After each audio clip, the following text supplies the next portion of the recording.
How to schedule appointments or therapy sessions in Group Together's application.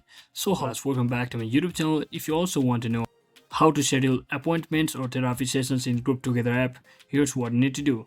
So first, just open up your Group Together's official website, and once you're inside here, just head over to the call section, or you can also make an appointment through an email or by simply providing them a contact us option by simply providing all of your details such as mentioned over here, and simply click on let's get started. And to directly contact your agent, you can also call on this registered phone number over here. And once you do all of that, you can actually create a group based on relationships or shared needs like a sports team or a family. Then when scheduling, you can select group name instead of group clients or individual clients to quickly add them all to the appointment.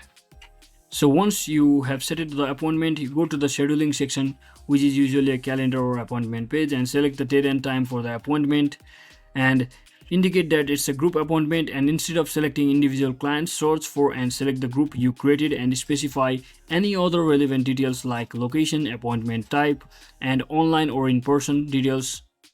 So once you review all of your appointment details and confirm the scheduling, you are good to go to schedule your appointments or therapy sessions in Group Together's app. So that's it for today, guys. I hope this video was informational. If it was, don't forget to like and subscribe. See you on the next one.